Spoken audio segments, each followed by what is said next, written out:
That's 9 straight triple doubles. And I mean, with the way this guy is playing, he's going to get another. He doesn't look. I mean, I wouldn't be totally surprised if he breaks that record because he's doing it.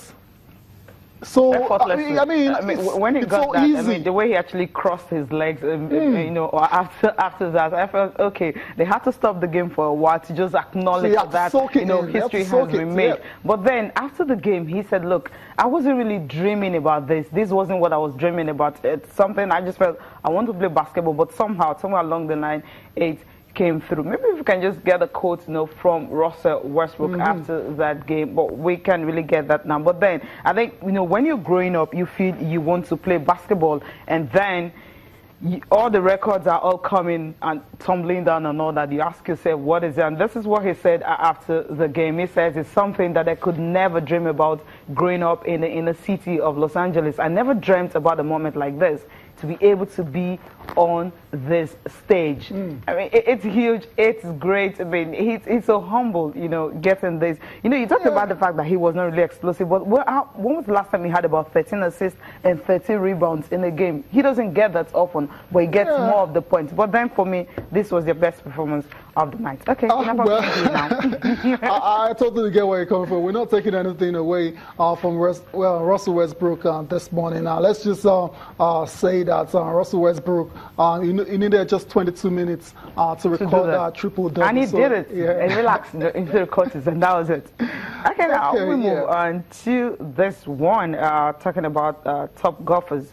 You know, Augusta's Masters. So close now. You know, yesterday we talked about the likes of Jimmy Walker. We had what's his name? Not Robbie Fowler. What am I saying? Ricky Fowler. Because then Ricky Fowler is a footballer. Yeah. Then you have John Ram. All of them looking ahead. But today we have the bigger ones talking about Danny Willett, defending champion. Yes. And also, well, Jason Day. He's back. He says, look, I mean, the surgery with the mom was actually successful, and because of that, he's looking, you know, forward to the Masters. So his focus now is obviously on the Masters, and if he's going to win, it will be a great week for him. Rory McIlroy, you know, he hasn't won, you know, at Augusta now, so he's looking to add this one. But when you listen to all the players talking, the only one I feel doesn't have the confidence happens to be DJ Dustin Johnson, the guy everyone is saying. There's a, you know, when he was having his first round of practice, he wasn't really confident about this. All the players are saying he's the one favorite to win it, but he's not showing that at all.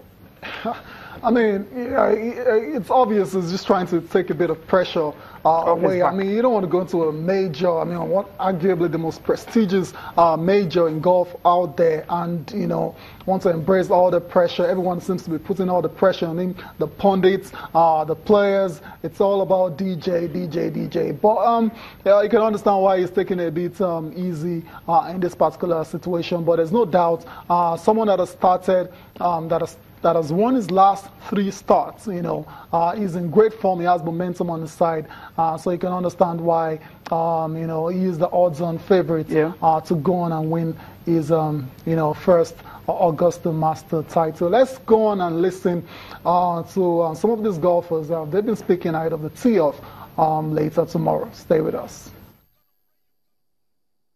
It's a difficult one, I think.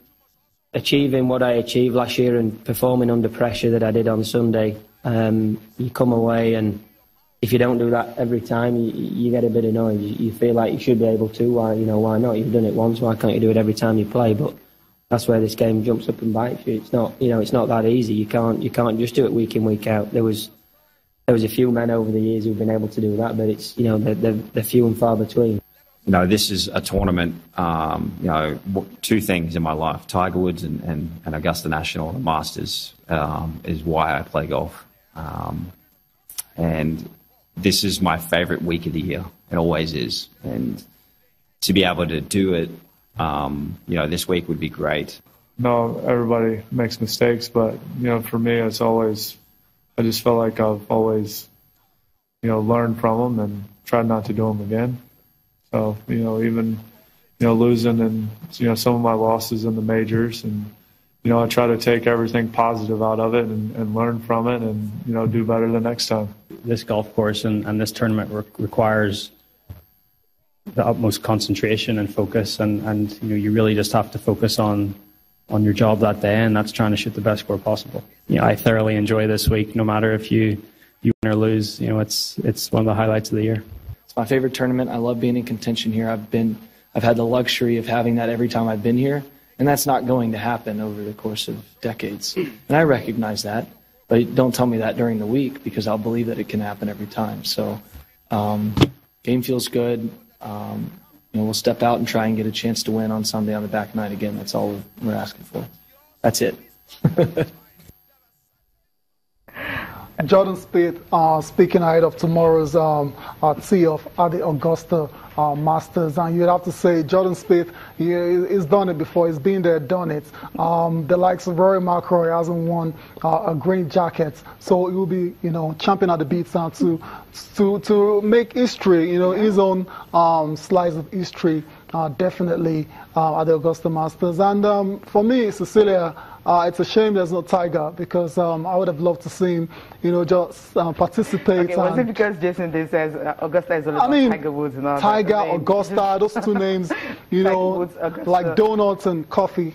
But unfortunately, Tiger is not in the best of shape. Yep. And, he's not tournament ready, so that's why. Yeah, so that's a shame, really, it's because an opportunity for most of the golfers looking forward to him. So maybe Jason, it will be for me. I think maybe all your sentiment right now. I think it will be cool and nice if they get to win this. I mean, that would be the best gift the mom could ever ask for. Why not? Because I was going through his history and all that. When he lost his father at the age of 12, and the mom had to take a second mortgage to be able to, send him to a school that has a golf academy. I mean, he's actually put in so much. Inspiring story. You expect, such a guy, if he gets to win this year, and now on Sunday, with the situation, it's going to be very stark. Yeah, I mean, that would be very. That would be a good story. I mean, it's one of those situations where you're rooting for. I wouldn't really call Jason Day an underdog, because he's a top golfer. He's won it before, but he's dealing with personal issues right now. And if he can overcome that and go on to win another green jacket, then that would be awesome. Remarkable. So but for me, I'm just going to still sit back and enjoy the game. It's going to be a very interesting one. It's going to be very competitive. You're not talking about Danny Willett. Danny Willett has no one in the tournament. That's the problem. Green jacket. You know what? We're going to break now. We'll come back. We'll be looking at the bid for the 2024 Olympics. How great would that be? Would they get it? But they're looking very promising.